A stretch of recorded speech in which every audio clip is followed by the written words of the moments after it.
am Abhijit, Secretary Waqf and Minority Affairs. Today with me Mr. Iqbal. He is a Mutawalli from Kudbapalli Mosque, Puducherry. We are here today to give message regarding special prayers, mass prayers conducted in mosque and other religious places. As all of you know that Government of India has given guidelines and standard operating procedures to maintain social distancing and other precautionary measures at religious places. As all of you know that all individuals must wear mask and face cover, that is mandatory. They have to maintain 6 feet distance from each other. Respiratory etiquettes should be properly maintained. Spitting at public places is strictly prohibited. All should download and use the Arogya Setu app. Apart from that, government has given special instructions for religious places, such as entrance of all religious places will have hand hygiene, sanitizer. Thermal screening provisions must be there. Everybody who is entering into the premises of the religious place should be scanned, and the persons who are only asymptomatic, who doesn't have any symptom of COVID-19 should only be allowed. All devotees entering into the premises should allowed if they are wearing mask. There should be posters, banners in the premises to guide devotees for the precautionary measures to avoid COVID-19. There should be a staggering of the devotees. All devotees should not come at once. They should be staggered. Shoes and footwear should be preferably kept with vehicles only. Proper crowd management is essential from the religious places authorities. Specific markings to be done for having a 6 feet distance. When people should enter, they should wash their hand and feet with soap and water before entering the premises. Touching of the idols, statues, holy books is strictly prohibited. Large gatherings and congregations are strictly prohibited. There should not be any physical contact while greeting each other.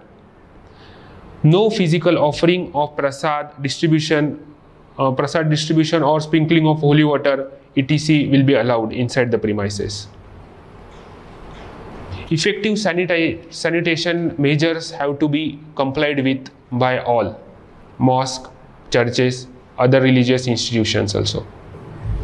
Apart from that, for staggering of devotees in batches, there should be a special precaution should be taken, such as each religious institution should mark the seating places with considering the 6 feet distance in between, so that in between two places, seating places, there should be at least 6 feet distance.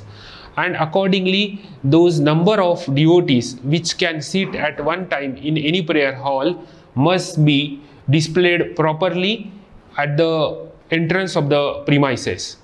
Accordingly, only the people who can accommodate, those only should be allowed in the mosque or churches and other religious places for prayer. After display of the number of devotees which can be accommodated, other people will be allowed for the prayer in staggered manner. Accordingly, each religious institution should announce it for the staggering of the timings, so that there will not be crowd in the premises of the religious place and outside the premises. Accordingly, due care will be taken care by the religious places authorities.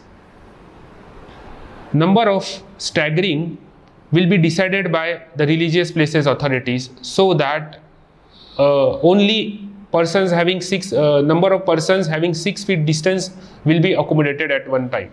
There will be volunteers to guide devotees. Those volunteers in the premises will be guiding for sitting arrangement in the premises. Now my colleague Mr. Iqbal will give you the instructions. Assalamu alaikum. Puducherry மாநில வக்ஃப் வாரியத்தின் கட்டுப்பாட்டில் உள்ள பள்ளிவாசல்களும் மற்றும் மாநிலத்தில் உள்ள அனைத்து பள்ளிவாசல்களும் 8/6/2020 முதல் திறக்கப்பட்டுள்ளன. எனவே இப்போது சொல்லக்கூடிய நடைமுறைகளை தவறாமல் அவசியம் கடைப்பிடிக்குமாறு தற்போது அறிவுறுத்தப்படுகிறது. 65 வயதிற்கு மேற்பட்ட உடல்நலம் பாதிக்கப்பட்டு சிகிச்சை பெறுபவர்கள், கர்ப்பிணி பெண்கள் மற்றும் 10 வயதுக்கு உட்பட்டவர்கள் இல்லத்திலேயே இருக்கும்படி கோரப்படுகிறது. மற்றும் கொரோனா வைரஸ் தொற்று அறிகுறி உள்ளவர்கள் பள்ளிவாசலில் உள்ளே அனுமதிக்கப்பட மாட்டார்கள். பள்ளிவாசலில் உள்ளே நுழைபவர்களின் பெயர், தொலைபேசி அல்லது கைபேசி எண் இவைகளை ஒரு பதிவேட்டில் குறித்த பின்னரே அவர்கள் உள்ளே அனுமதிக்கப்படுவார்கள். கைபேசியில் செல்லில் ஆரோக்கிய சேது செயலி பயன்படுத்த அறிவுறுத்தப்பட வேண்டும். பள்ளிவாசலில் பணிபுரியும் ஊழியர்கள், நிர்வாகத்தினர் மற்றும் தொழுகைக்கு வருபவர்கள் கட்டாயம் முகக்கவசம் அணிந்து இருக்க வேண்டும். தொழுகைக்கு வருபவர்களை தெர்மல் கருவி கொண்டு பரிசோதனை மேற்கொள்ள வேண்டும். தொழுகைக்கான குழுவினை வீட்டிலேயே செய்து வர வேண்டும்.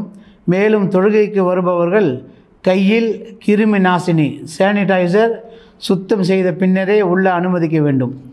தொழுகைக்கு வருபவர்கள் முசல்லா அல்லது தொழுகைக்கான துணியை கொண்டு வந்து தொழுகை முடிந்த பின்னர் அதனை எடுத்து செல்ல வேண்டும். மேலும் பள்ளியில் உள்ள தொப்பிகளை அகற்றிவிட வேண்டும். பள்ளிவாசலில் வளாகத்தில் ஊழியர்கள், ஜமாத்தார்கள் இடையே 6 அடி கண்டிப்பாக சமூக இடைவெளி கடைபிடித்தல் வேண்டும். ஜும்மா நாள் அன்று தொழுகைக்கு இடம் பற்றாக்குறை ஏற்பட்டால் ஒரு ஜமாத் முடிந்த பின் அடுத்த ஜமாத் தொழுகை நடத்த வேண்டும். ஜும்மா நாள் அன்று தொழுகையை விரைந்து முடித்து கொள்ள வேண்டும் என்று அறிவுறுத்தப்படுகிறது.